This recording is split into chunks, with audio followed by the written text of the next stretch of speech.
দর্শক, শেষ পর্যন্ত কেন একজন বাদশাহ শাহিনশাহ বাগদাদের এক মুরিদকে জ্যান্ত কবরে দাফন করিয়ে দিয়েছিল এবং বাইরে তীরন্দাজদের দাঁড় করিয়ে দিয়েছিল আর বলেছিল, এর ওপর নজর রেখো যতক্ষণ না সে মারা যায়। এটি শাহিনশাহ বাগদাদের মুরিদ, এর কোনো ভরসা নেই। আসলে কি ছিল এই গ্রামের রহস্য? হে আমার সন্তান, তুই প্রতিটা বিপদে কুরআন পাকের এই আয়াতগুলোর ওয়াজিফা জারি রাখিস।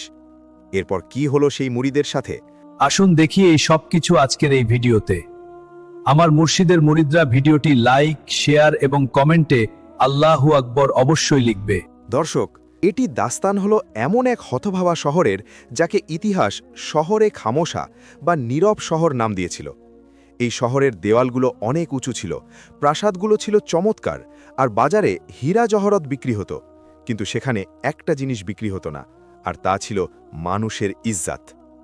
এখানকার শাসনকর্তা ছিল শাহজর জবরদস্ত, যার নাম শুনলেই মায়েদের বুকের দুধ শুকিয়ে যেত।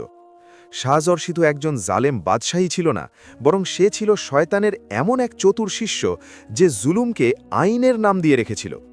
তার দাপট এমন ছিল যে তার প্রাসাদের উপর দিয়ে কোনো পাখি উঠতেও ভয় পেত। এই শহরের সবচেয়ে অদ্ভুত এবং হৃদয়বিদারক দৃশ্য ছিল সেখানকার মহিলারা।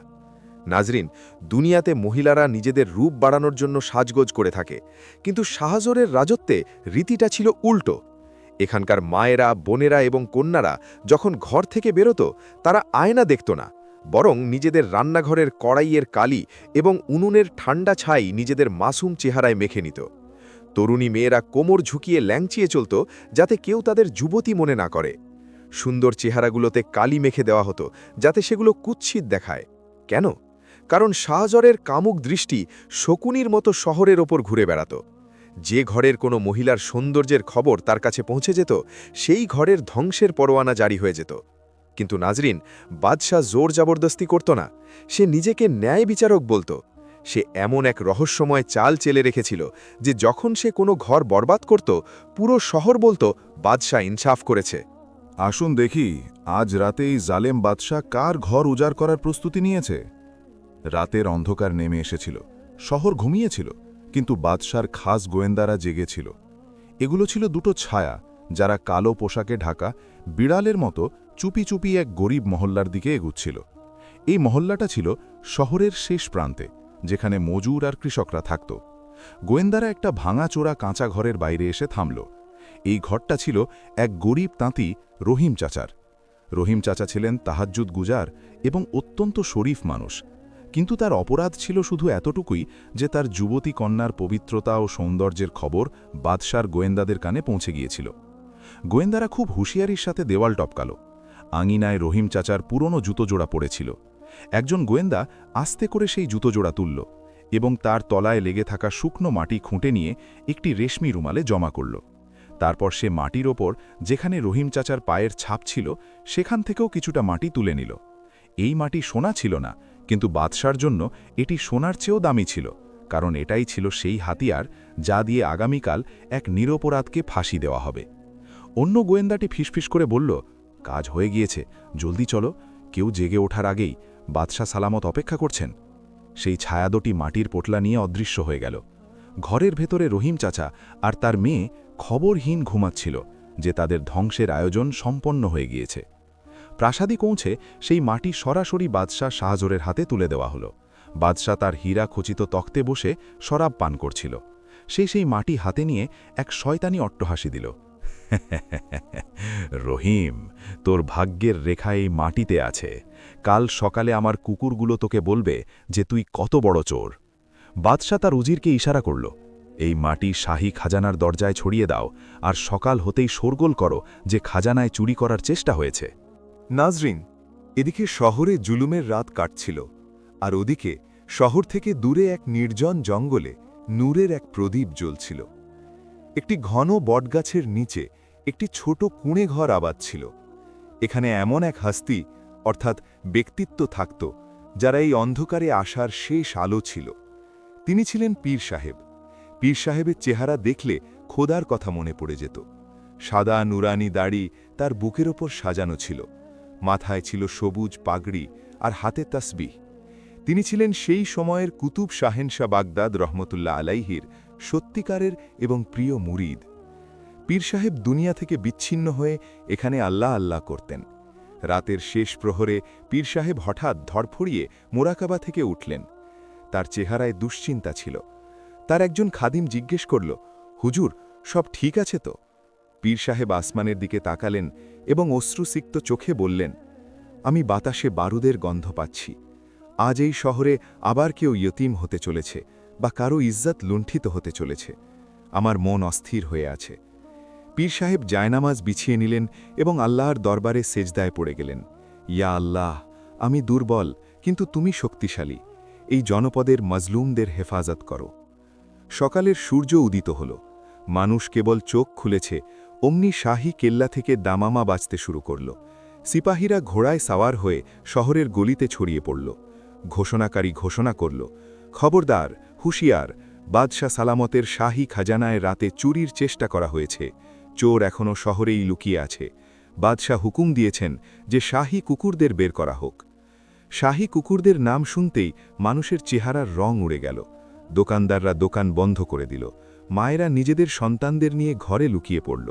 সবাই জানত যে যখন শাহী কুকুর বেরোয় তখন কারো না কারো ঘরের ধ্বংস অনিবার্য। মানুষের মনে এটাই ছিল যে কুকুরগুলো গায়েবী ইলম জানে আর চোরকে সুখে বের করে ফেলে। তারা বেচারারা এই মাটির ষড়যন্ত্র সম্পর্কে জানত না। প্রাসাদের বড় দরজা খুলল। সবার আগে জালেম সেপাসালার হালাকু তার কালো ঘোড়ায় সওয়ার ছিল। তার পেছনে শিকলে বাঁধা সেই 12টি রক্তপিপাসু কুকুর ছিল, যাদের কয়েকদিন ধরে না খাইয়ে রাখা হয়েছিল। তাদের মুখ দিয়ে লালা ঝরছিল আর চোখগুলো ছিল আঙারের মতো লাল। হালাকু সেই রুমাল বের করল, যাতে রহিম চাচার ঘর থেকে চুরি করা মাটি ছিল, যা খাজানার দরজায় ফেলা হয়েছিল। সে সেই মাটি কুকুরদের শুঁকতে দিল। গন্ধ শুঁকেই কুকুরগুলো চিৎকার শুরু করল। তারা শিকল ছিঁড়ে পালানোর চেষ্টা করতে লাগল। হালাকু বাঁধন ঢিলে করে দিল। যাও, খুঁজে বের করো এই গাদ্দারকে। কুকুরগুলো পাগলের মতো দৌড়ালো। তাদের পেছনে হালাকু আর তার সিপাহীরা ঘোড়া ছুটিয়ে দিচ্ছিল, আর তাদের পেছনে শহরের হাজার হাজার দর্শক ভয়ে ভয়ে দৌড়াচ্ছিল এটা দেখার জন্যে যে আজ কার কপাল পুড়েছে। কুকুরগুলো বাজারের মাঝ দিয়ে গেল। সেখানে থাকা মহিলারা তাদের কালিমাখা মুখগুলো আরও লুকিয়ে নিল। কুকুরগুলো সেখানে থামল না। তারা আমিরদের এলাকা দিয়ে গেল, সেখানেও থামল না। চলতে চলতে কুকুরগুলো শহরে সেই গরিব এলাকার দিকে মোড় নিল, যেখানে কাঁচা ঘরবাড়ি ছিল। মানুষের বুক ধকধক করতে লাগল। এই আল্লাহর রহম করো, এটা তো গরিবদের মহল্লা, সেখানে কি চুরি করবে? মানুষ নিজেদের মধ্যে কানাকানি করতে লাগল। কুকুরগুলো এক গলি থেকে অন্য গলিতে মোড় নিল। অবশেষে তারা একটি পুরনো কাঠের দরজার সামনে গিয়ে থামল। তারা দরজায় থাবা মারতে লাগল এবং ভয়ানক আওয়াজ করতে লাগল। এটি রহিম চাচার ঘর ছিল। রহিম চাচা তখন ফজরের নামাজ পড়ে কোরআনের তিলাওয়াত করছিলেন। বাইরের গোলমাল শুনে তিনি ঘাবড়ে গেলেন। তিনি দরজা খুলতেই সামনে মৃত্যু দাঁড়িয়েছিল। হালাকু ঘোড়া থেকে নিচু হয়ে রহিমের ঘাড় চেপে ধরল এবং তাকে বাইরে টেনে আনল। পেয়ে গেছি চোরকে, একে ধরে ফেলো। রহিম চাচা চিৎকার করে উঠলেন, আমি কি করেছি? আমি গরিব মানুষ, আমি কোনো চুরি করিনি। হালাকু এক সজোরে থাপ্পড় মারল রহিমের চেহারায়। বকবক বন্ধ কর, এরা শাহী কুকুর, এরা কখনো ভুলও করে না। ঘরের ভেতর থেকে রহিমের মেয়ে জয়নব খালি পায়ে বাইরে দৌড়িয়ে এলো। আমার বাবাকে ছেড়ে দিন। হালাকুর নজর যখন জয়নবের চেহারায় পড়ল, তখন তার ঠোঁটে এক শয়তানি হাসি ফুটে উঠল। ওহো, আসল খাজানা তো ঘরের ভেতরেই লুকানো ছিল। সে সিপাহীদের ইশারা করল, চোরকে গ্রেফতার করো আর ওর ঘর তল্লাশি করো, হয়তো চুরির মাল ভেতরেই পাওয়া যাবে। মেয়ের দিকে ইশারা। পুরো মহল্লায় হাহাকার পড়ে গেল। মানুষ জানত রহিম নেক লোক, কিন্তু কুকুরের সাক্ষ্যের সামনে কেউ কথা বলতে পারত না। এটা ছিল সেই রহস্য যা কারও মাথায় আসছিল না। এদিকে জঙ্গলে পীর সাহেবের মন জোরে জোরে ধরফর করতে লাগল। তিনি তসবিহ হাতে শক্ত করে ধরলেন। না, এখন পানি মাথার ওপর দিয়ে চলে গিয়েছে। পীর সাহেব নিজের জায়গা থেকে উঠে দাঁড়ালেন। তার চেহারায় এমন এক জালাল, তেজ ছিল যা আগে কখনো কেউ দেখেনি। তিনি তার খাদেমকে বললেন, আমার লাঠি নিয়ে এসো। আজ বাতিল সীমা লঙ্ঘন করেছে। আজ জঙ্গলের দরবেশকে শহরে যেতেই হবে। পীর সাহেব দ্রুত কদমে শহরের দিকে রওনা দিলেন। তার গতি যেন বাতাসের সাথে কথা বলছিল। এদিকে হালাকু রহিম চাচাকে বেঁধে ফেলেছে এবং জয়নবকে টেনে নিয়ে যাওয়ার প্রস্তুতি নিচ্ছিল। পীর সাহেব কি সময়মতো পৌঁছতে পারবেন? আর যদি পৌঁছেও যান, তবে কি এক নিরস্ত্র বৃদ্ধ এই রক্তপিপাসু শিকারী কুকুর আর জালেম ভৌজের মোকাবিলা করতে পারবেন? আর পীর সাহেব সেখানে পৌঁছনোর সাথে সাথেই কোন রহস্য উন্মোচিত হতে চলেছে? রহিম চাচার ঘরের বাইরে কেয়ামতের দৃশ্য ছিল। জালেম সিপাহসালার হালাকু রহিমের গলার ওপর তলোয়ার রেখেছিল, আর তার মেয়ে জয়নবকে সিপাহীরা টেনে নিয়ে যাচ্ছিল। সেই 12টি রক্তপিপাসু শিকারী কুকুর, যাদের মুখ দিয়ে লালা পড়ছিল, তারা রহিম চাচাকে ছিঁড়ে খাওয়ার জন্য অস্থির ছিল, শুধু হালাকুর ইশারার অপেক্ষায় ছিল। জনতা ছিল নিরুপায়। তারা জানত রহিম নেক, কিন্তু তাদের চোখের সামনে প্রমাণ উপস্থিত ছিল। কুকুরগুলো রহিম চাচার ঘরের দরজা পর্যন্ত শুঁকে শুঁকে এসেছিল। এটি ছিল সেই শয়তানি জাল, যা থেকে বের হওয়া অসম্ভব ছিল। মানুষ মনে মনে আল্লাহকে ডাকছিল যে, ইয়া আল্লাহ, কোনো মৌজেজা দেখিয়ে দাও। আর তখনই মৌজেজা দৃশ্যমান হল। ভিড়ের পেছন থেকে এমন এক গর্জনধ্বনি শোনা গেল, যা হালাকুর হাত কাঁপিয়ে দিল এবং ঘোড়াগুলো চমকে উঠল। থেমে যাও জালেমরা! মানুষ যখন ঘুরে তাকাল, ভিড় আপনা আপনি সরে রাস্তা হয়ে গেল। সামনে পীর সাহেব দাঁড়িয়েছিলেন। তার সাদা পোশাকে ধুলোবালি মাখা ছিল, কারণ তিনি জঙ্গল থেকে দ্রুত হেঁটে এসেছিলেন, কিন্তু তার চেহারায় এমন এক জালাল আর নূর ছিল যে সূর্যের রশ্মিও তার সামনে ফ্যাকাশে মনে হচ্ছিল। তার হাতে ছিল এক সাধারণ কাঠের লাঠি, কিন্তু তার ভঙ্গি এমন ছিল যেন তিনি মহাবিশ্বের বাদশাহর দূত হয়ে এসেছেন। পীর সাহেব সরাসরি হালাকুর ঘোড়ার সামনে গিয়ে দাঁড়ালেন। তিনি তার তেজোদ্দীপ্ত চোখ দিয়ে হালাকুর চোখের দিকে তাকালেন। হালাকু, পীর সাহেব গর্জন করে বললেন, তোর লজ্জা লাগে না একজন বৃদ্ধ আর নিরস্ত্র মানুষের ওপর তলোয়ার তুলতে আর এক মাসুম মেয়ের চাদর টানতে? হালাকু, যে এর আগে কখনো কাউকে ভয় পায়নি, সে এক মুহূর্তের জন্য থমকে গেল, কিন্তু তারপর তার শয়তানি অহংকার জেগে উঠল। সে অবজ্ঞার হেসে বলল, আরে, এ তো সেই জঙ্গলের ফকির। তুই এখানে কি করছিস বুড়ো? তুই কি জানিস না এটা শাহী ইনসাফ? পীর সাহেব রহিম চাচাকে কাঁধ ধরে তুললেন এবং নিজের পেছনে লুকিয়ে ফেললেন। এটি ইনসাফ নয়, এটি অন্ধের রাজত্ব। এই ব্যক্তি নিরপরাধ। হালাকুর আগে লাল হয়ে গেল। নিরপরাধ? সে চিৎকার করে বলল, তুই কি অন্ধ ফকির? দেখ এই কুকুরগুলোকে, এরা শাহী কুকুর। এরা কখনো মিথ্যা বলে না। এরা মাইলের পর মাইল দূর থেকে এই চোরের গন্ধ শুকে এসছে। এটাই সবচেয়ে বড় প্রমাণ। পীর সাহেব এক গভীর নজর দিলেন সেই কুকুরগুলোর ওপর, যারা গো গো করছিল। তারপর তিনি মজমার দিকে তাকালেন, যারা রহস্য না জানার কারণে দ্বিধায় ছিল। পীর সাহেব বললেন, হালাকু, জানোয়াররা মিথ্যা বলে না, কিন্তু মানুষ মিথ্যা বলে। আমি জানি না তোমার কুকুরেরা কি শুকেছে, কিন্তু আমার মন, আমার বিবেক আর আমার রব সাক্ষ্য দিচ্ছে যে এই বৃদ্ধ পবিত্র। আর যেখানে সন্দেহ থাকে সেখানে শাস্তি দেওয়া যায় না। হালাকু বুঝে গেল যে এই ফকির তার কথা দিয়ে মানুষের মন বিষিয়ে দিচ্ছে। যদি জনগণ বিশ্বাস করে নেয় যে কুকুর ভুল হতে পারে, তবে বাদশার সব মাটির নাটক আর দাপট শেষ হয়ে যাবে। সে ফয়সারা করল যে আজ এই ফকিরের গল্পই শেষ করে দেওয়া হবে। আচ্ছা, হালাকু চতুরতার সাথে বলল, তাহলে তোর এই কুকুরগুলোর চেয়ে নিজের রবের ওপর বেশি ভরসা? ঠিক আছে, তাহলে ফয়সালা এখনই আর এখানেই হবে। সে খাপের ভেতর তলোয়ার ঢুকিয়ে নিল এবং কুকুরদের শিকলের দিকে হাত বাড়াল। যদি এই চোর সত্যবাদী হয় আর তুই সত্যবাদী হোস, তবে এই কুকুরগুলো তোদের কিচ্ছু বলবে না। কিন্তু যদি তোরা দুজনেই মিথ্যাবাদী হোস, তবে আজ এই কুকুরদের পেট তোদের মাংস দিয়ে ভরবে। এটি শুনে মজমায় চিৎকার পড়ে গেল, না, জুলুম করবেন না। মানুষ চিৎকার করতে লাগল, পীর সাহেব সরে যান, এরা দরিন্দা, এরা কাউকে চেনে না। রহিম চাচা পীর সাহেবের পায়ে লুটিয়ে পড়লেন, হুজুর, আপনি চলে যান, আমাকে মরতে দিন, আমার জন্য আপনি নিজের জান দেবেন না। কিন্তু পীর সাহেব রহিমের মাথায় হাত রাখলেন এবং বললেন, রহিম, ঘাবড়াস না, যার কেউ নেই তার আল্লাহ আছেন। আজ দেখবি হক কিভাবে জয় লাভ করে। পীর সাহেব ময়দানের মাঝখানে চলে এলেন। তিনি তার লাঠি মাটিতে রেখে দিলেন এবং খালি হাতে দাঁড়িয়ে গেলেন। হালাকু এক ক্রূর হাসির সাথে সিপাহীদের ইশারা করল, শিকল খুলে দাও, ছিঁড়ে ফেলো ওকে। সিপাহীরা কুকুরদের আজাদ করে দিল। 12টি রক্তপিপাসু কুকুর, যারা কয়েকদিন ধরে ক্ষুধার্ত ছিল, তারা মুক্তি পেতেই তুফানের মতো পীর সাহেবের দিকে ধেয়ে গেল। তাদের হুঙ্কারে মাটি কেঁপে উঠল। তাদের চোয়াল খোলা ছিল আর মৃত্যু যেন তাদের দাঁতের ফাঁকে নাচছিল। এই দৃশ্য এতই খৌফনাক ছিল যে অনেক মানুষ অজ্ঞান হয়ে গেল। কুকুরগুলো যখন একদম কাছে চলে এলো, পীর সাহেব দুনিয়ার সাথে নিজের সম্পর্ক ছিন্ন করে দিলেন। তিনি তার চোখ বন্ধ করলেন আর মাথা নিচু করে নিলেন। এই শোরগোল, হাঙ্গামা আর মৃত্যুর নাচের মাঝখানে পীর সাহেব মুরাকাবায় চলে গেলেন। হৃদয়ের গভীর থেকে এক ফরিয়াদ বেরুল, ইয়া আল্লাহ, আমি একা, এরা দরিন্দা, আমার নয়, তোমার নামের লাজ রাখো। রুহানি জগতে যোগাযোগ হল। মুর্শিদের আওয়াজ এলো, আমার সন্তান, ভয় পেস না, এই কুকুরগুলোর চোখের দিকে তাকা। এই কুকুরগুলো নমরুদের আগুনের মতো ঠান্ডা হয়ে যাবে। এরা আল্লাহর অলিকে কামড়ানো সাহস করতে পারে না। আল্লাহু আকবার ধ্বনি দে আর চোখ খুলে দে। মুর্শিদের আওয়াজ পীর সাহেবের রন্ধ্রে রন্ধ্রে বিদ্যুৎ খেলে দিল। কুকুরগুলো এখন মাত্র 2 কদম দূরে ছিল। তারা বাতাসে ঝাঁপ দিল যাতে পীর সাহেবের ঘাড় কামড়ে ধরতে পারে। ঠিক সেই মুহূর্তে পীর সাহেব চোখ খুললেন আর তার ডান হাত শূন্যে তুললেন। তার মুখ দিয়ে সিংহের মতো গর্জন বেরুল, আল্লাহু আকবার, থেমে যাও। নাজরিন, সেই মুহূর্তে সময় যেন থমকে গেল।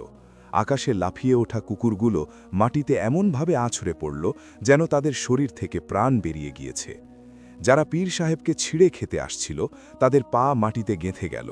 তাদের রক্তাক্ত চোখ, যেগুলো আঙ্গারের মতো লাল ছিল, সেগুলো হঠাৎ নিচু হয়ে গেল। তাদের লেজ, যা শক্ত হয়েছিল, তা 2 পায়ের মাঝখানে ঢুকে গেল। হালাকু আর তার সিপাহীরা পাথরের মতো হয়ে গেল। তারা দেখল যে সেই মানুষ খেকো কুকুরগুলো পীর সাহেবের কদমে লুটিয়ে পড়ছে, যেন তারা তাদের আসল মালিককে চিনে ফেলেছে। তারা ভয়ে আর আদবে কাঁপছিল। একটি কুকুর হামাগুড়ি দিয়ে এগিয়ে এলো এবং পীর সাহেবের পা চাটতে লাগল। মজমায় এক মুহূর্তের স্তব্ধতা নেমে এলো, আর তারপর হঠাৎ নারা বা ধ্বনি ফেটে পড়ল, আল্লাহু আকবার, আল্লাহু আকবার, হক জিতেছে, হক জিতেছে। মানুষ পাগলের মতো এগিয়ে এলো। রহিম চাচা খুশিতে কাঁদতে কাঁদতে পীর সাহেবের পায়ে পড়ে গেলেন। মানুষ বুঝে গেল যে কুকুরগুলো মিথ্যা ছিল, বাদশার ইনসাফ মিথ্যা ছিল, আর এই দরবেশ সত্যবাদী। পীর সাহেব কুকুরের মাথায় স্নেহের হাত বুলিয়ে দিলেন আর হাঁকুর দিকে তাকালেন। হাঁকুর চেহারা ফ্যাকাশে হয়ে গিয়েছিল, সে কাঁপছিল। পীর সাহেব বললেন, হালাকু, দেখেছিস, তুই এদের মাংসের ক্ষুধা দিয়েছিলি, কিন্তু আমার রব এদের হৃদয়ে আদব অর্থাৎ সম্মান ঢুকিয়ে দিয়েছেন। জানোয়াররাও চেনে কারা আল্লাহর লোক। এখন বল, তুই কি এখনও এই মাসুমকে চোর বলবি? হাঁকুর কাছে কোনো উত্তর ছিল না। তার সব পরিকল্পনা, সব ষড়যন্ত্র ধুলোই মিশে গিয়েছিল। জনগণের জোয়ার তুঙ্গে ছিল, আর তারা বাদশার বিরুদ্ধে নাড়া দিচ্ছিল। হালাকু ভাবল যে সে যদি এখন শক্তি প্রয়োগ না করে তবে সে জীবিত ফিরবে না। সে হঠাৎ নিজের ধনুক থেকে তীর বের করল এবং চিৎকার করে উঠল, এ জাদুকর, এ শাহী কুকুরদের ওপর কালো জাদু করেছে। সিপাহীরা, একে গ্রেফতার করো, আরও জাদু করার আগে একে বেঁধে ফেলো। সিপাহীরা, যারা সংখ্যায় কয়েকশো ছিল, তারা তলোয়ার বের করে নিল এবং জনতাকে পেছনে ঠেলতে শুরু করল। পীর সাহেব জনতাকে থামালেন, থেমে যাও, রক্তারক্তি করো না।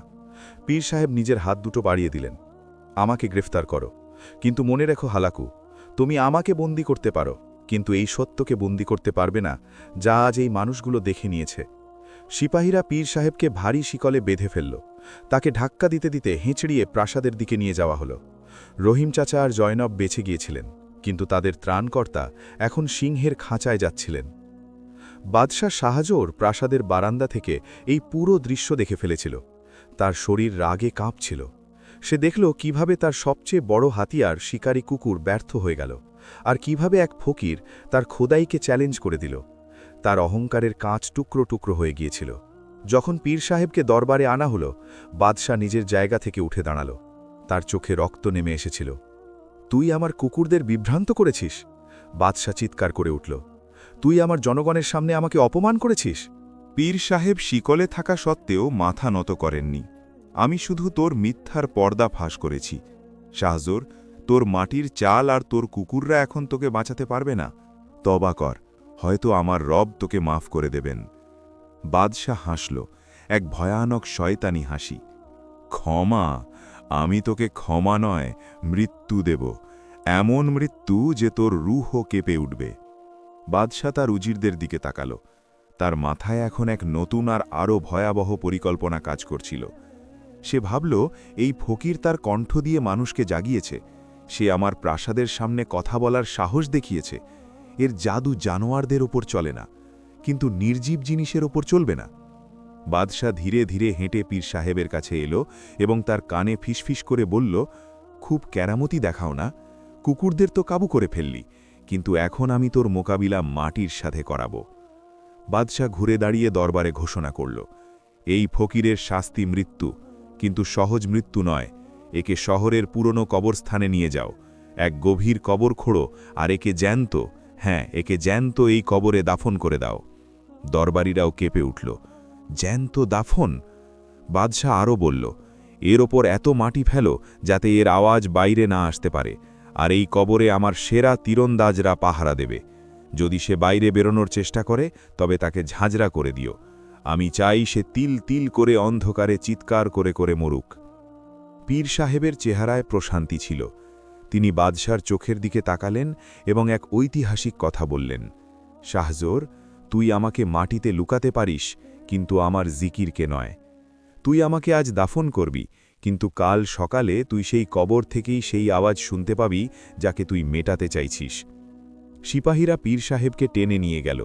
শহরে আগুনের মতো খবর ছড়িয়ে পড়ল যে পীর সাহেবকে জ্যান্ত দাফন করা হচ্ছে। মানুষ ঘরের ভেতরে বসে কাঁদছিল, দোয়া করছিল। সন্ধ্যার ছায়া গভীর হতে লাগল। কবরস্থানে গর্ত খোঁড়া হয়ে গিয়েছিল। সত্যিই কি আজ হকের আওয়াজ চিরতরে দাফন হয়ে যাবে, নাকি কবরের অন্ধকারে এমন কোনো মোজেজা হবে যা বাদশার আগামী সকালকে কিয়ামত বানিয়ে দেবে? বাতাস থেমে গিয়েছিল। পাখিরা তাদের বাসায় নিস্তব্ধ হয়ে গিয়েছিল এবং পুরো পরিবেশে এক অদ্ভুত বিষণ্ণতা বিরাজ করছিল। শাহী কেল্লার ভারী দরজা খুলল এবং এক খৌফনাক মিছিল বেরুল। আগে আগে বাদশাহর অশ্বারোহী দল ছিল, যাদের হাতে মশাল ছিল। মাঝখানে একটি গরুর ভাড়ি ছিল, যাতে পীর সাহেবকে শিকল দিয়ে বেঁধে বসানো হয়েছিল, এবং পিছনে জালেম সিপাহসালার হালাকু তার সেরা তীরন্দাজদের নিয়ে চলছিল। এই মিছিল শহরের প্রাচীন ও নির্জন কবরস্থানের দিকে যাচ্ছিল। শহরের মানুষ নিজেদের ঘরের ছাদে উঠেছিল, জানালার আড়াল থেকে দেখছিল। কারও সাহস ছিল না যে বাইরে বেরিয়ে বাদশাহর হুকুম আটকাতে পারে, কিন্তু প্রতিটি চোখ অশ্রুসিক্ত ছিল। সেই বুজুর্গ যিনি তাদের ইজ্জত বাঁচালেন, যিনি তাদের জন্য দরিন্দাদের মোকাবিলা করলেন, আজ সেই বুজুর্গ নিজের কবরের দিকে যাচ্ছিলেন। মহিলারা তাদের সন্তানদের কানে হাত দিয়ে কাঁদছিল, যাতে তারা শিকলের আওয়াজ শুনতে না পায়। পীর সাহেবের মুবারক চেহারা এই অন্ধকারেও চমকাচ্ছিল। তিনি একদম শান্ত ছিলেন। তার কপালে ঘামের এক ফোঁটাও ছিল না। তার জবান থেকে ক্রমাগত ইলাহি জিকির জারি ছিল, হাসবুনাল্লাহু ওয়া নিম্মাল ওয়াকিল, হাসবুনাল্লাহু ওয়া নিম্মাল ওয়াকিল। মিছিল শহর থেকে বেরিয়ে লোকালয়হীন প্রান্তরে থাকা কবরস্থানে পৌঁছে গেল। এই জায়গাটি অত্যন্ত ভয়ানক ছিল। এখানে পুরনো ভাঙা কবর ছিল, ঝোপঝাড় গজিয়েছিল, আর চারদিকে এক নিস্তব্ধতা বিরাজ করছিল। কবরস্থানের মাঝখানে বাদশাহর হুকুমে আগে থেকেই একটি গভীর গর্ত খোঁড়া হয়ে গিয়েছিল। এটি কোনো সাধারণ কবর ছিল না। এটি একটি কুয়োর মতো গভীর ও সংকীর্ণ গর্ত ছিল, যার উদ্দেশ্য শুধু লাশ লুকানো নয়, বরং জ্যান্ত মানুষের দম বন্ধ করা। হালাকু ঘোড়া থামাল এবং নিচে নামল। সে পীর সাহেবের বাহু ধরে তাকে গাড়ি থেকে নিচে নামালো এবং কবরের কিনারে নিয়ে গিয়ে দাঁড় করাল। হালাকু কবরের দিকে ইশারা করল এবং বিদ্রুপের হাসি হেসে বলল, দেখে নাও ফকির, এটা তোমার শেষ ঠিকানা। বাদশাহ সালামত তোমার জন্য এই বিশেষ মহল তৈরি করিয়েছেন। পীর সাহেব একবার সেই গভীর গর্তের দিকে তাকালেন, তারপর আকাশের দিকে তাকালেন। হালাকু, এই মাটির পেট মায়ের কোলের চেয়েও দয়াবান হতে পারে যদি রব রাজি থাকেন। তুমি আমাকে অন্ধকারে ঠেলে দিচ্ছ, কিন্তু আমার রব সেখানেও নূর পয়দা করতে পারেন। হালাকু বিরক্ত হয়ে গেল। সে আশা করেছিল যে মৃত্যুকে সামনে দেখে এই বুড়ো কাঁদবে, কাকুতি মিনতি করবে, মাফ চাইবে, কিন্তু এখানে তো মৃত্যুর কোনো ভয়ই ছিল না। খুব কথা বলিস তুই, হালাকু গর্জন করে বলল। সিপাহীরা, একে ধাক্কা দাও। থেমে যাও। পীর সাহেব হাত তুললেন। আমাকে ধাক্কা দেওয়ার দরকার নেই, আমি নিজেই যাব, কিন্তু আমার এক শেষ ইচ্ছা আছে। হালাকু জিজ্ঞেস করল, কি ইচ্ছা? আমাকে অজু করতে দাও আর 2 রাকাত নামাজ পড়তে দাও। আমি আমার রবের কাছে পাক সাফ হয়ে যেতে চাই। হালাকু কিছুক্ষণ ভাবল, তারপর অনুমতি দিল। করে নে তোর শেষ উপাসনা, এমনিতেও কয়েক মিনিট পর তোর শ্বাস বন্ধ হতে চলেছে। পীর সাহেবের হাতকড়া খুলে দেওয়া হলো। তিনি পাশে রাখা পানি দিয়ে অজু করলেন। তার অজুর ফোঁটা যখন শুষ্ক মাটিতে পড়ল, মাটি থেকে সুগন্ধ বের হতে লাগল। পীর সাহেব সেখানেই কবরের কিনারে জায়নামাজ বিছালেন এবং নামাজের নিয়াত করলেন। এটি তার জীবনের সবচেয়ে প্রশান্তময় নামাজ ছিল। সেজদায় গিয়ে তিনি তার রবের কাছে ফিসফিস করে বললেন, ইয়া আল্লাহ, এই জালেমেরা আমাকে মিটিয়ে দিতে চায়। এরা আমার আওয়াজ চেপে দেওয়ার শপথ নিয়েছে। তুমি সাক্ষী থেকো, আমি তোমার নাম উঁচু করার চেষ্টা করেছি। এখন আমার হেফাজত করো। তারপর মোরাকবার কয়েক মুহূর্ত এলো। মুর্শিদের রুহানি পয়গাম এলো, ঘাবড়াস না, কবরে নেমে যা। এই কবর তোর জন্য সংকীর্ণ হবে না। আজ রাতে তুই মাটির নিচে থাকবি, আর তোর জিকির আসমানগুলোতে হবে। পীর সাহেবের চেহারায় এক বিজয়ের হাসি ছিল। তিনি উঠলেন এবং নিজে হেঁটে কবরের মুখে এলেন। তিনি আরও একবার শহরের দিকে তাকালেন। তারপর তিনি বিসমিল্লাহির রহমানির রহিম পড়লেন এবং সিঁড়ির মাধ্যমে কবরে নেমে গেলেন। তিনি কবরের নিচে গিয়ে শুয়ে পড়লেন। তিনি নিজের চাদর গায়ে দিলেন এবং চোখ বন্ধ করে নিলেন। ওপরে দাঁড়িয়ে থাকা সিপাহীরা দেখল যে বুজুর্গ শুয়ে পড়েছেন। হালাকু জালেমের মতো হুকুম দিল, বন্ধ করে দাও। সিপাহীরা ভারী কাঠের তক্তা তুলল এবং কবরের মুখে রেখে দিল। একে একে তক্তা রাখা হলো। শেষ তক্তা কি রাখা হলো তো পীর সাহেবের সাদা পোশাক চোখের আড়াল হয়ে গেল। নিচে ঘুটঘুটে অন্ধকার নেমে এলো। তারপর হালাকু ইশারা করল, মাটি দাও, এবং এত মাটি দাও যে মাটি সমান হয়ে যায়। কোদাল চলতে শুরু করল। ধপধপ শব্দে মাটি পড়ার আওয়াজ রাতের নির্জনতায় প্রতিধ্বনিত হচ্ছিল। প্রতিটি ঝুড়ি মাটির সাথে অক্সিজেন কমে যাচ্ছিল, ওজন বাড়ছিল এবং বাইরের দুনিয়ার সাথে সম্পর্ক ছিন্ন হচ্ছিল। কয়েক মিনিটের মধ্যে কবর ভরাট হয়ে গেল। একটি উঁচু মাটির স্তূপ তৈরি হল। এক জ্যান্ত শ্বাস নেওয়া মানুষকে মাটির নিচে চাপা দেওয়া হলো। বিজ্ঞান ও বুদ্ধির বিচার অনুযায়ী এখন পর্যন্ত বাতাস বন্ধ হয়ে যাওয়ার কথা এবং দম বন্ধ হওয়া শুরু হওয়ার কথা। হালাকু কবরের ওপর শেষ নজর দিল এবং জোরে পা দিয়ে মাটি সমান করে দিল। ব্যাস, গল্প শেষ। হালাকু অট্টহাসি দিল। এখন চিৎকার করতে থাক, ডাকতে থাক তোর খোদাকে। এখান থেকে তোর আওয়াজ তো দূরের কথা, তোর রুহ ও বাইরে আসতে পারবে না। হালাকু তার 50 জন সেরা সিপাহীকে হুকুম দিল, খবরদার, তোমরা এখানেই পাহারা দেবে। কবরের চারদিকে আগুন জ্বালিয়ে রাখো। পুরো রাতে এখানে যেন কোনো পাখিও না ওড়ে। যদি কেউ কবরের কাছে আসার চেষ্টা করে তবে তাকে হত্যা করে দিও। আর যদি ভেতর থেকে কোনো আওয়াজ আসে তবে মাটি আরও বেশি করে দিয়ে দিও। বাদশাহ সালামাত সকালে নিজে এসে দেখবেন। এই বলে হালাকু শহরের দিকে রওনা দিল, যাতে বাদশাকে সুসংবাদ শোনাতে পারে। কবরস্থানে নিস্তব্ধতা ছেয়ে গেল। শুধু আগুনের কাঠ চরচর করে জ্বলছিল আর সিপাহীরা খোলা তলোয়ার নিয়ে পাহারা দিচ্ছিল। জাগতিক চোখ দেখছিল যে কাহিনী শেষ হয়ে গিয়েছে, কিন্তু বাতেনের চোখ অন্য কিছু দেখছিল। কবরের ভেতরের হাল কে জানত? যেমনই শেষ তক্তা রাখা হলো এবং মাটি ফেলা হলো, পীর সাহেবের এক মুহূর্তের জন্য দম বন্ধ মনে হলো। কিন্তু তারপর তিনি মনে মনে ইসমে আজম পাঠ করলেন, যা তার মুর্শিদ তাকে শিখিয়েছিলেন। হঠাৎ কবরের দেয়ালগুলো নড়ে উঠল। সেই সংকীর্ণ ও অন্ধকার গর্ত আল্লাহর হুকুমে প্রশস্ত হতে শুরু করল। ডানে ও বামে থাকা মাটি সরে গেল। দৃষ্টির সীমা পর্যন্ত প্রশস্ততা হয়ে গেল। ঘুটঘুটে অন্ধকার গায়েব হয়ে গেল এবং সেখানে এক নরম সবুজ নূর ছড়িয়ে পড়ল। কোথায় সেই দমবন্ধ অবস্থা? সেখানে তো জান্নাতের ঠান্ডা হাওয়া বইতে লাগল। পীর সাহেব উঠে বসলেন। তিনি দেখলেন যে তার সামনে একটি সুন্দর জায়নামাজ বিছানো আছে এবং কোরআন পাক রাখা আছে। তার জবান থেকে অজান্তেই বেরিয়ে এলো, সুবহান আল্লাহ, আমার রব কতই না দয়ালু। তিনি দুনিয়ার নজরে দাফন ছিলেন, কিন্তু বাস্তবে তিনি আল্লাহর মেহমানদারিতে ছিলেন। এদিকে প্রাসাদে বাদশাহ শাহজোর উৎসব করছিল। সে শারাবের পেয়ালা বাতাসে দোলাচ্ছিল। আজ আমি শান্তি পেয়েছি। সেই আওয়াজ যা আমার কানে বিদ্ধ, সেই আল্লাহ আল্লাহর বুলি, সেই সত্যের ভাষণ সব মাটিতে মিশে গিয়েছে। এখন এই শহরে শুধু আমার নাম প্রতিধ্বনিত হবে। দরবারীরা বাহাবা দিচ্ছিল, কিন্তু বাদশাহ জানত না যে সে যে শান্তির কথা বলছে তা তুফানের আগের নীরবতা। রাতের শেষ প্রহর শুরু হল। কবরস্থানে পাহারা দেওয়া সিপাহীরা ক্লান্ত হয়ে গিয়েছিল। হিমেল বাতাস বইছিল। হঠাৎ একজন সিপাহী চমকে উঠল, শোনো, এটা কিসের আওয়াজ? অন্য সিপাহী হাই তুলে বলল, বাতাসের আওয়াজ হবে বা কোনো বন্য জানোয়ার হবে। প্রথম সিপাহী নিজের জায়গা থেকে উঠল, না, এটা বাতাস নয়, এটা তো কেউ কিছু পড়ছে। সব সিপাহী সতর্ক হয়ে গেল। তারা কান পেতে শুনল। কবরস্থানের নিস্তব্ধতায় সেই টাটকা কবরের ভেতর থেকে ধীর কিন্তু অত্যন্ত স্পষ্ট ও সুমধুর আওয়াজ আসছিল। এটি কোনো চিৎকার চেঁচামেচি ছিল না, এটি কান্নাকাটির আওয়াজ ছিল না, এটি তো কোরআনের তেলাওয়াতের আওয়াজ ছিল। আলা ইন্না আউলিয়া আল্লাহি লা খাউফুন আলাইহিম ওয়ালা হুম ইয়াহজানুন। জেনে রাখো, আল্লাহর অলিদের কোনো ভয় নেই এবং তারা চিন্তিতও হবে না। সিপাহীদের চেহারার রং ফ্যাকাশে হয়ে গেল। এটা কিভাবে সম্ভব? তাদের সর্দার কাঁপতে লাগল। আমরা নিজেরা ওকে চাপা দিয়েছি। আর শুধু আওয়াজ নয়, বরং কবরের মাটি থেকে গোলাপ ও মিশকের এমন তীব্র সুগন্ধ বেরোতে লাগল যে দুর্গন্ধময় কবরস্থান সুবাসিত হয়ে গেল। সিপাহীরা ভয়ে পেছনে সরে গেল। এ মানুষ নয়, এ জিন বা কোনো জাদুকর। তারা একে অপরকে জড়িয়ে ধরল।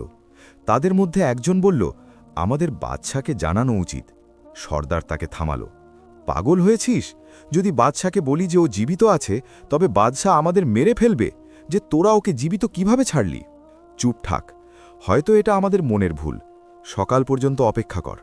পুরো রাত সেই সিপাহীরা ভয়ের মধ্যে কবরটিকে তাকিয়ে থাকল, এবং পুরো রাত কবরের ভেতর থেকে কখনো তিলাওয়াত, কখনো নাত আর কখনো জিকিরের প্রতিধ্বনি আসতে থাকল।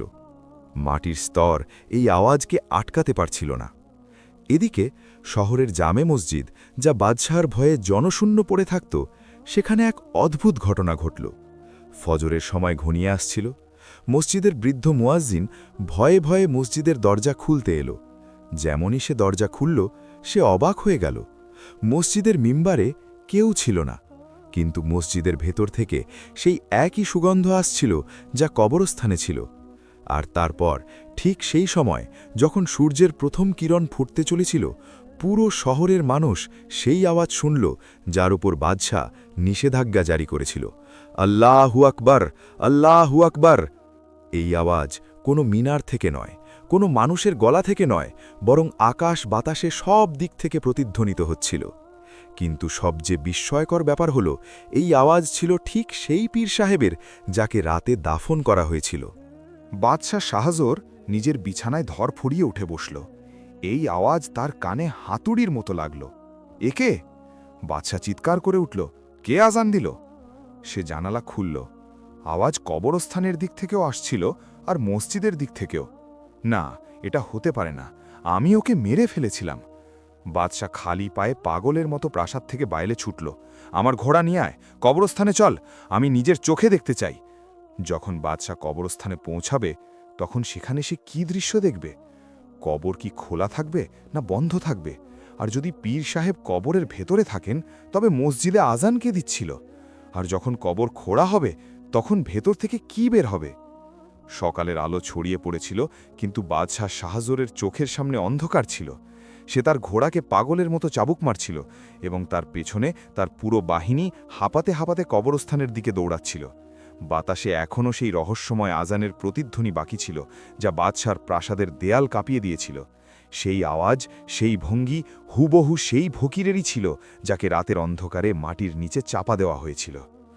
বাদশাহ কবরস্থানে পৌঁছালো তো সেখানকার দৃশ্য দেখে তার হোশ উড়ে গেল। রাতে যে 50 জন সেরা তীরন্দাজ পাহারায় বসানো হয়েছিল, তারা সবাই মাটিতে অজ্ঞান হয়ে পড়েছিল। তাদের অস্ত্রগুলো ছড়িয়ে ছিটিয়েছিল, এবং চেহারাগুলোতে চরম ভয় ও বিস্ময়ের চিহ্ন ছিল। হালাকু একটি কবরের ফলকের সাথে হেলান দিয়ে বসেছিল। তার শরীর কাঁপছিল, আর চোখগুলো খোলা রয়ে গিয়েছিল। বাদশাহ ঘোড়া থেকে লাফিয়ে নামল এবং হালাকুর কলার ধরে তাকে ঝাঁকুনি দিল। বল, কি হয়েছে এখানে? সেই আওয়াজ কিসের ছিল? তোরা কি ঘুমিয়ে পড়েছিলি? হালাকু কাপা কণ্ঠে জবাব দিল, না বাদশাহ সালামত, আমরা জেগেই ছিলাম। খোদার কসম, আমরা জেগেই ছিলাম। কিন্তু সারা রাত এই কবরের ভেতর থেকে এমন তিলাওয়াতের আওয়াজ আসতে থাকল যে আমাদের কলিজা কেঁপে উঠেছিল। আর তারপর কিছুক্ষণ আগে কবরের ভেতর থেকে এক নূর বেরুলো, যা আমাদের চোখ ধাঁধিয়ে দিল। আর তারপর আজানের আওয়াজ এলো। আমরা কিছুই করতে পারিনি। বাজে কথা! বাদশাহ তাকে ধাক্কা দিল। তোরা সবাই ভীরু, সে জাদুকর, সে তোদের চোখে ধুলো দিয়েছে। মাটি যেখানে ছিল সেখানেই আছে, সে ভেতরেই মরে গিয়েছে। বাদশাহ কবরের মুখে গেল।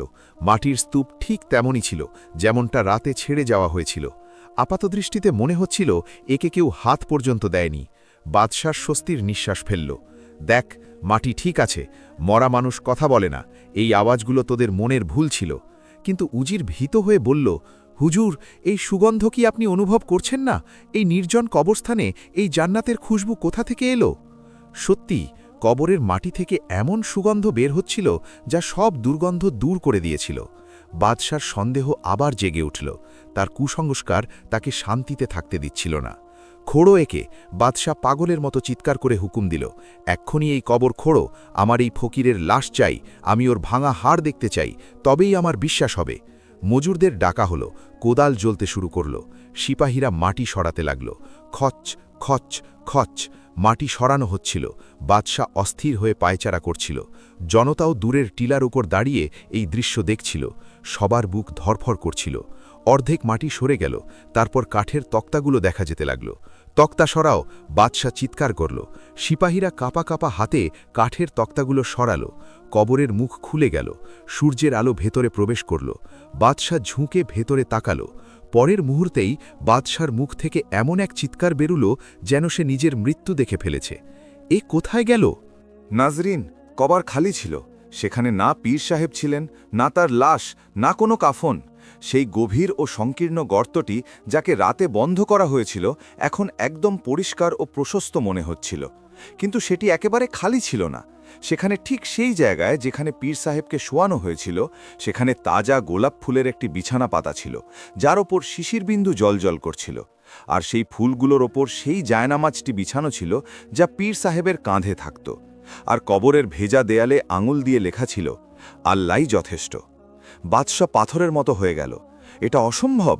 সে বিড়বিড় করল, মাটি খেয়ে ফেলল ওকে, নাকি আসমান গিলে নিল? পাহারা ছিল, মাটি ছিল, তবে সেই শরীর কোথায় গেল? সে রাগে কবরের ভেতর লাফিয়ে নামল। দেয়াল হাতড়ালো। কোনো গুপ্ত পথ নেই, কোনো সুড়ঙ্গ নেই। এটি বিজ্ঞান ও বুদ্ধির বাইরের কিছু ছিল। ঠিক সেই সময় শহরের দিক থেকে একজন অশ্বারোহী সিপাহী পাগলের মতো দৌড়ে এলো। তার ঘোড়া উপুড় হয়ে পড়ে গেল। বাদশাহ সালামাত, গাজাব হয়ে গিয়েছে। সিপাহী দূর থেকে চিৎকার করল। বাদশাহ কবর থেকে মাথা বের করল। কি হয়েছে?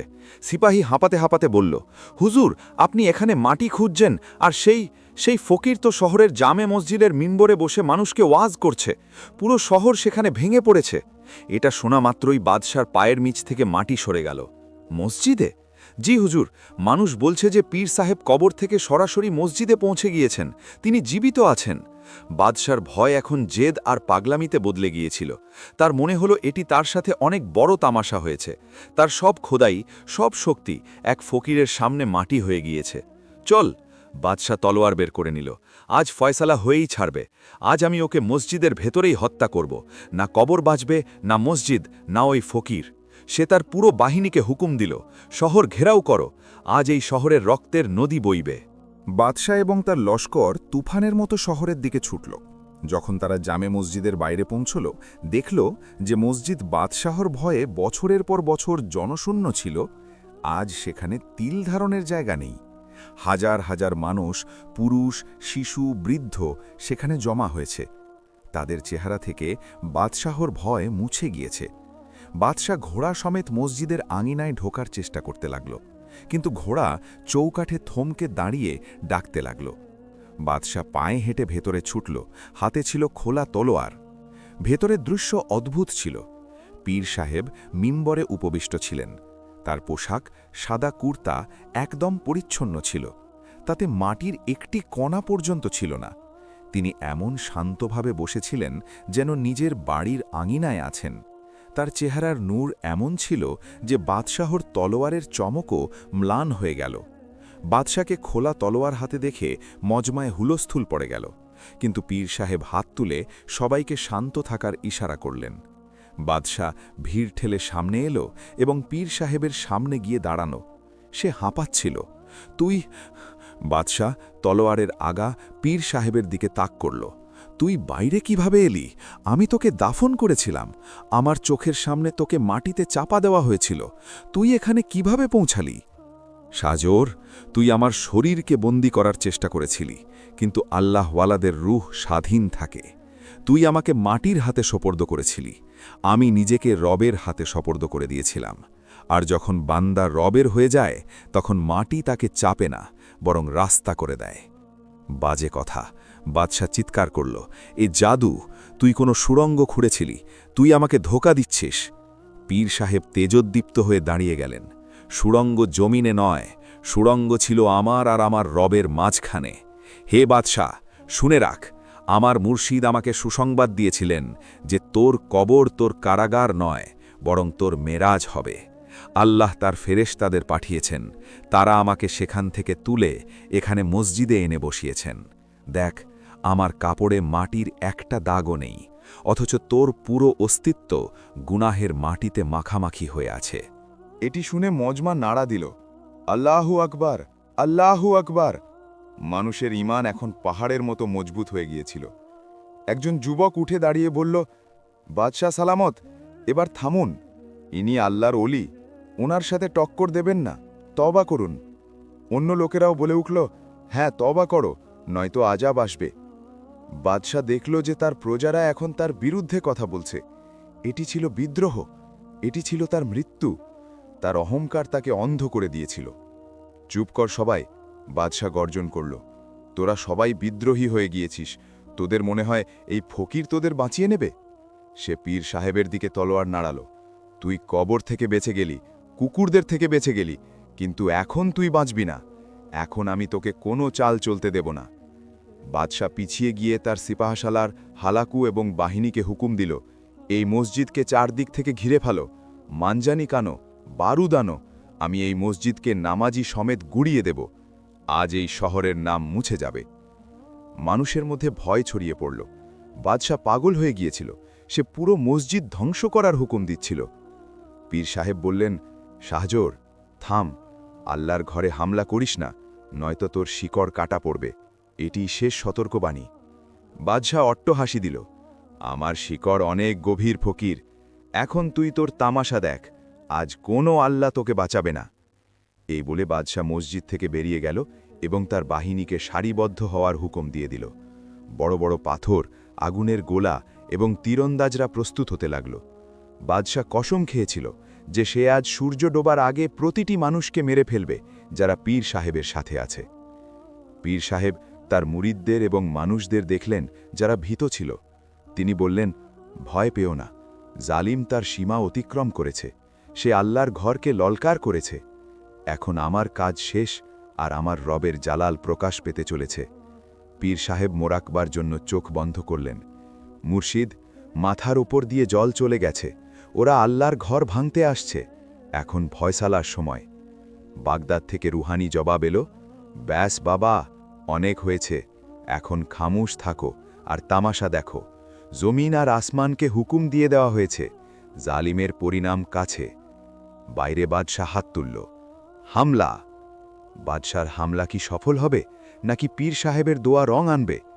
পরবর্তী কয়েক মুহূর্তে এই জালিম বাদশাহ আর তার বাহিনীর সাথে কি হতে চলেছে? জামে মসজিদের বাইরের দৃশ্য কারবালার মানচিত্র পেশ করছিল। একদিকে হাজার হাজার নিরস্ত্র নামাজি, বৃদ্ধ, শিশু আর মহিলারা মসজিদের ভেতরে আশ্রয় নিয়েছিল, যাদের কাছে দোয়া ছাড়া কোনো অস্ত্র ছিল না। আর অন্যদিকে বাদশাহ শাহজোরের আধুনিক বাহিনী লোহায় মোড়া মানজানিক আর আগুনের গোলা নিয়ে দাঁড়িয়েছিল। বাদশাহ তার সাদা আরবি ঘোড়ায় সাওয়ার হয়ে মসজিদের প্রধান দরজার সামনে দাঁড়িয়েছিল। তার চেহারায় শয়তানি অহংকার আর চোখে খুনি উন্মাদনা ছিল। সে নিজের শক্তির ওপর এতটাই গর্বিত ছিল যে সে ভুলে গিয়েছিল যে যে মসজিদ সে ভাঙতে এসেছে তার রক্ষক তিনি, যিনি মহাবিশ্বের মালিক। বাদশাহ তার তলোয়ার আকাশে দোলালো এবং তার গম্ভীর কণ্ঠে মসজিদের ভেতরে থাকা পীর সাহেবকে শেষ সতর্কবার্তা দিল। ওরে ফকির, শুনে রাখ, এটি তোর জীবনের শেষ মুহূর্ত। তুই আমাকে কবরে, কুকুরদের সামনে আর আমার জনগণের সামনে লাঞ্ছিত করেছিস। আজ আমি তোর শরীরের সাথে সাথে তোর এই খোদার ঘরকেও মাটিতে মিশিয়ে দেব, যার ওপর তোর এত গর্ব। বাইরে বেরিয়ে আয় আর আমার কদমে সেজদা কর, হয়তো আমি এই মানুষগুলোর জান ভিক্ষা দেব। মসজিদের ভেতরে পীর সাহেব মিম্বরের কাছে জায়নামাজ বিছিয়ে উপবিষ্ট ছিলেন। তার চেহারায় সেই প্রশান্তি ছিল যা তুফানের আগে সমুদ্রে থাকে। মানুষ ভয়ে কাঁদছিল, মায়েরা তাদের সন্তানদের বুকে জড়িয়ে রেখেছিল। রহিম চাচা আর তার মেয়ে জাইনাব পীর সাহেবের কদমে বসে কাঁপছিল। পীর সাহেব বাদশার চ্যালেঞ্জ শুনলেন তো নিজের জায়গা থেকে উঠে দাঁড়ালেন। তিনি মসজিদের দরজায় এসে যেখানে থেকে বাদশাকে দেখা যাচ্ছিল উচ্চস্বরে বললেন, তুই জমিনে ফাসাদ ছড়িয়েছিস, আমরা সবর করেছি। তুই নিরপরাধীদের রক্ত ঝরিয়েছিস, আমরা সবর করেছি। কিন্তু আজ তুই আমার রবের ঘরে হামলা করার ইচ্ছা করেছিস। মনে রাখ, হাতিওয়ালা আব্রাহার যে পরিণাম হয়েছিল, আজ তোরও সেই পরিণাম হবে। ফিরে যা, এখনও তওবার দরজা খোলা আছে। বাদশাহ এক সজোরে অট্টহাসি দিল। এখন হাতি? আমি সেই পুরনো কাহিনী শুনতে আসিনি, আমি আজ নতুন ইতিহাস লিখতে এসেছি। হালাকু, হুকুম দাও। বাদশাহ তার জালিম সিপাসালার হালাকুর দিকে তাকালো। হালাকু তার হাত উঁচিয়ে বাহিনীকে ইশারা করল। মানজানেক প্রস্তুত করো, আগুনের বোলা বর্ষণ করো, এই মসজিদকে ছাইয়ের স্তূপে পরিণত করো। সামরিক যন্ত্রগুলো ঘর ঘর শব্দে নড়ে উঠল। বড় বড় পাথরে তেল ছিটিয়ে আগুন লাগানো হলো। ধনুর্বিদ্র ধনুকের বৃষ্টির জন্য ধনুক টেনে ধরল। মসজিদের ভেতরে মানুষের চিৎকার বেরিয়ে গেল, ইয়া আল্লাহ, আমাদের বাঁচান! ঠিক সেই মুহূর্তে যখন প্রথম আগুনের গোলা আকাশে উড্ডীন হতে চলেছিল, পীর সাহেব তার চোখ বন্ধ করে নিলেন। পীর সাহেব তার সবুজ চাদর গায়ে জড়িয়ে নিলেন এবং সেখানেই মসজিদের আঙিনায় মোরাক্কাবার জন্য বসে পড়লেন। দুনিয়ার শোরগোল, বাদশার হুমকি, বাহিনীর আক্রমণ সব কিছু তার মন থেকে মুছে গেল। মুর্শিদ, ইয়া সৈয়দি, পানি মাথার ওপর দিয়ে চলে গিয়েছে। জালেম আল্লাহর ঘরের পবিত্রতাকে ললকার করেছে। ইয়াজিদি লস্কর দরজায় আছে, আর আমার কাছে শুধু নিরস্ত্র আশিকরা আছে। এখন আমি কি করব? এখনও কি সবর করব, নাকি কহর হয়ে যাব? শাহেনশাহ বাগদাদ বললেন, আমার বাবা, এখন সবরের সময় শেষ। যখন জালেম সীমা ছাড়িয়ে যায়, তখন তাকে মিটিয়ে দেওয়া ওয়াজিব হয়ে যায়। যাও, তোমার চাদর বাতাসে উড়িয়ে দাও। আজ জমিনও তোমার আর আসমানও তোমার। আল্লাহর কহরকে ডাকো। আজ এই জনপদের নাম নিশানা মুছে যাবে, যাতে কেয়ামত পর্যন্ত আসা জালেমরা শিক্ষা পায়। যাও। মুর্শিদের হুকুম পাওয়া মাত্রই পীর সাহেবের চোখ খুলল। তার চোখের রং বদলে গিয়েছিল। তাতে এখন সেই জালাল ছিল যা পাহাড়কে চূর্ণ বিচূর্ণ করে দেয়। এদিকে বাদশার প্রথম আগুনের গোলা আকাশে উঠে গিয়েছিল এবং সরাসরি মসজিদের মিনারের দিকে আসছিল। পীর সাহেব বিদ্যুতের গতিতে তার মুবারক চাদর কাঁধ থেকে নামিয়ে বাতাসে উড়িয়ে সেই গোলার দিকে ইশারা করলেন।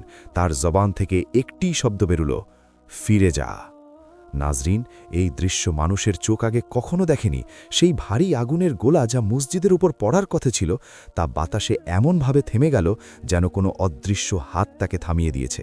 এক মুহূর্তের জন্য বাতাস থমকে গেল। বাদশাহ আর তার বাহিনীর চোখ ছানা বড়া হয়ে গেল। আর তারপর সেই গোলা উল্টো কদমে ফিরে গেল। এর গতি আগের চেয়ে 10 গুণ বেশি ছিল।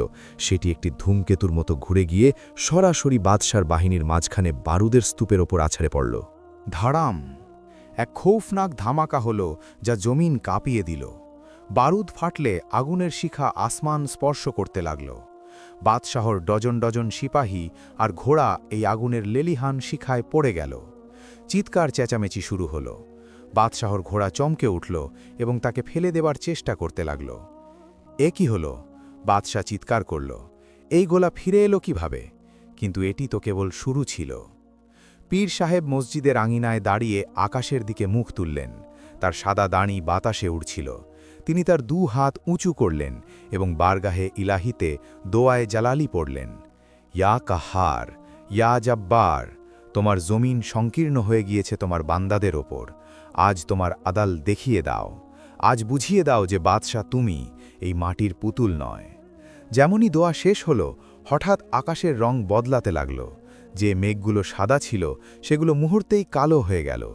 মনে হলো যেন কেউ আসমানে কালো চাদর টেনে দিয়েছে। দুপুর 12টার সময় রাতের পরিবেশ হয়ে গেল। বাতাস থেমে গেল। এক রহস্যময় ভারী ও খৌফনাক নীরবতা ছেয়ে গেল।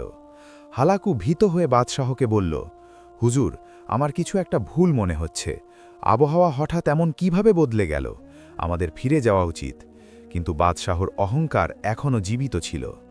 ভীরু কোথাকার! বাদশাহ গর্জন করল, এগুলো কেবল মেঘ। তুফানে বাদশাহরা ভয় পায় না। হামলা জারি রাখো।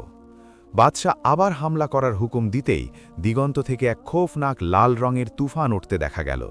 এটি বালির তুফান ছিল, কিন্তু এটি সাধারণ বালি ছিল না।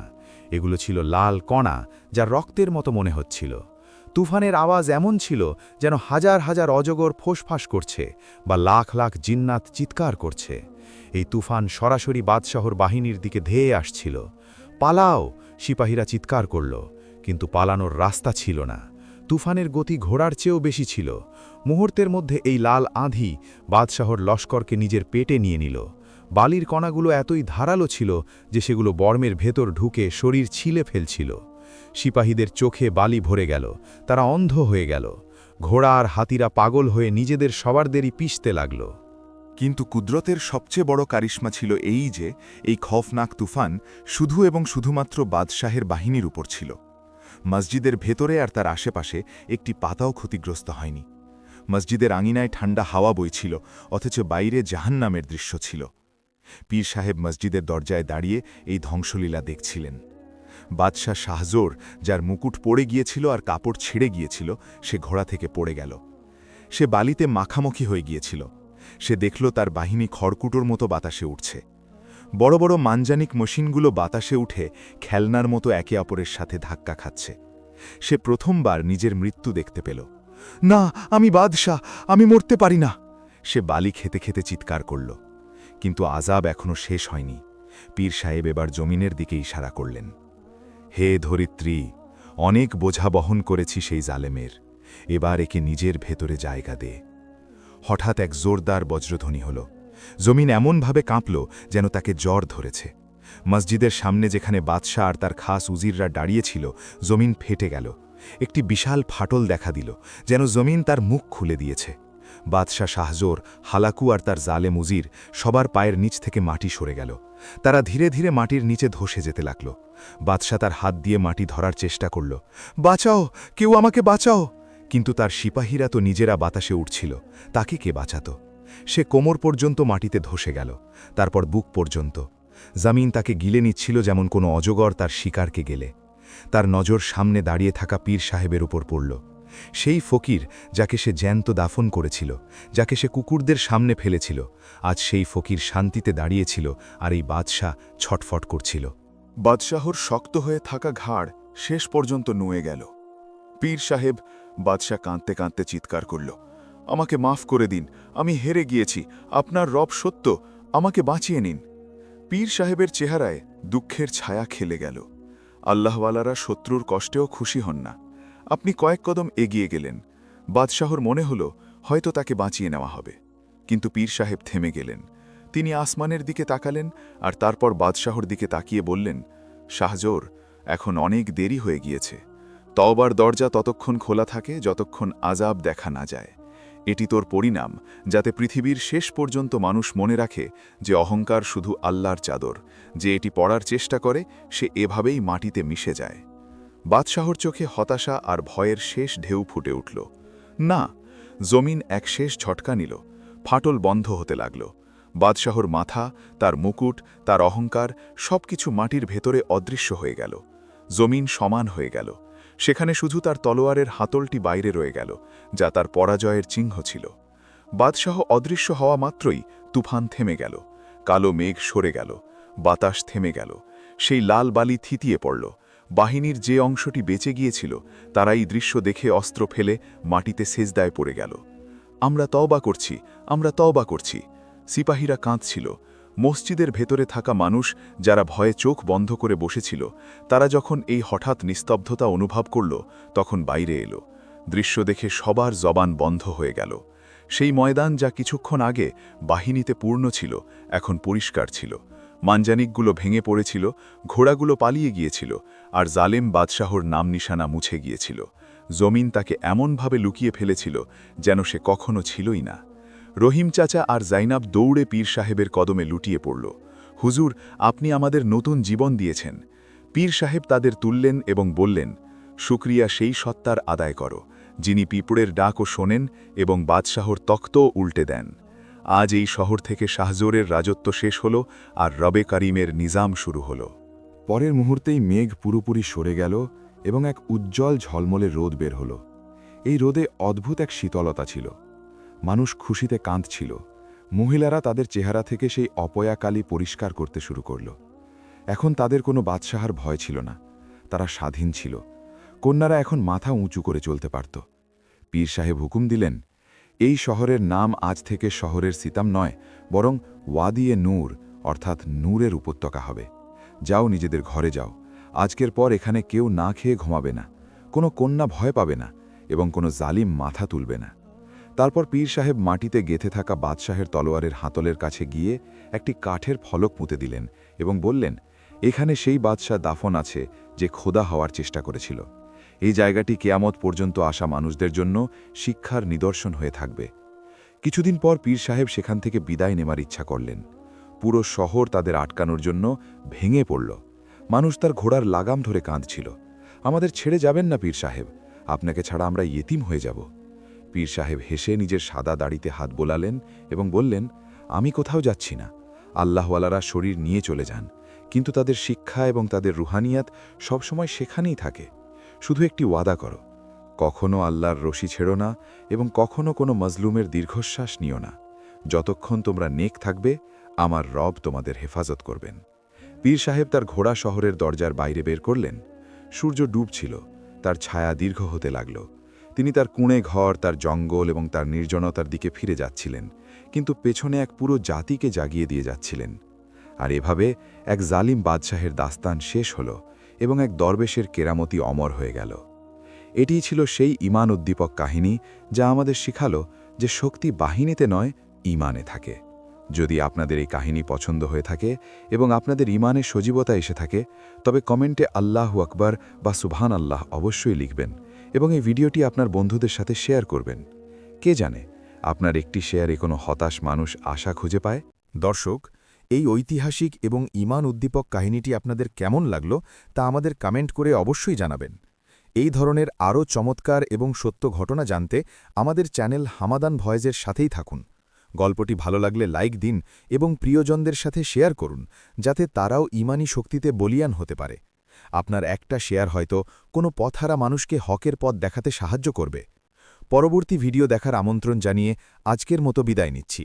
আমাদের চ্যানেল হামাদান ভয়েস সাবস্ক্রাইব করতে ভুলবেন না। আল্লাহ হাফেজ।